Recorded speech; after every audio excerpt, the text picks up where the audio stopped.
所有价值指数、所有节点都是台积电所贡献，这是台积所提制造的。今天金融类股指数是创下了一个波段的新高，而且今天台股至少在间呈现一个升值的一个现象。所以如果说以台币还是为这个升值，NB 同学金融股它是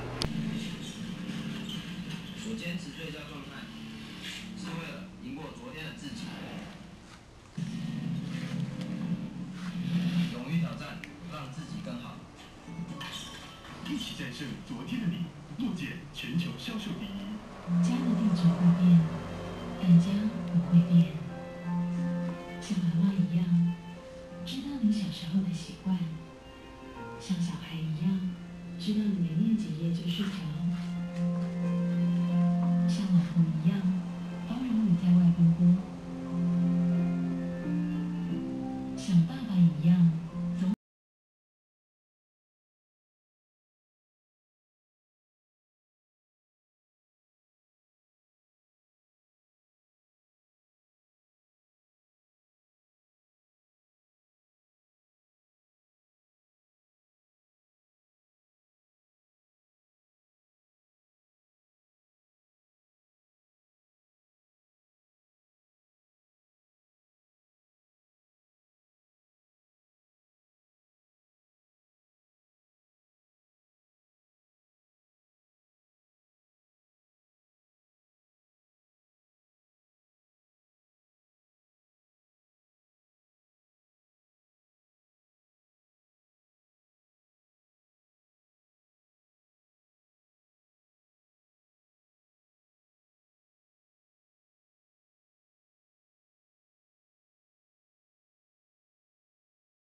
厂家倒了话，这个电器会变成了所谓的3C 孤儿之外，就算这家公司还在，也不一定有得维修。像是如果呢，很多人买这种液晶电视故障的话，不是这个修理不符合成本，不然就是经常找不到零件。我们就找到了一位这个专门修电视经验超过20年的老师傅，他告诉我们说呢，要修这个液晶电视要比这个传统的电视困难度更高了，而且花的时间呢又很长。那么并且有些零件呢，像是面板啦，根本也拿不到货，不然的话就是修了之后蛮贵的。因此呢，在这过保固期之后，一旦故障的话，有蛮多消费者干脆选择不修，直接买新的，还比较划算。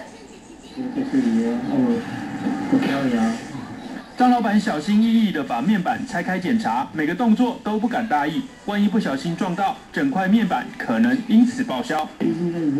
所以最常坏掉是这个。这个叫什么？你说这个叫？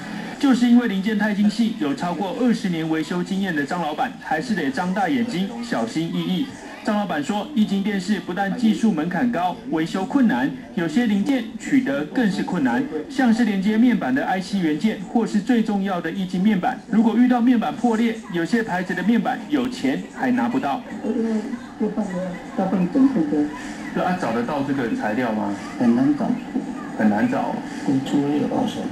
我们来到专门维修液晶电视的店家，你可以看到呢，客厅摆满了各式各样的液晶电视，而店家为了修理民众呢可能遇到了问题，也准备了各种的零件。张老板说，如果电视的画面出现扭曲或是一整片的杂讯，就要拆开面板检查到底是面板控制模组还是 IC 元件出问题。光是检查就得耗上一段时间。如果是 IC 元件出问题，光是更换连接面板的 IC 元件，至少就要3到5千元。如果面板破裂，换一整块的面板，至少要5000元起跳，价格至少是原厂的一半。每一块面板的型号都不一样，这必须要找到一样的，对不对？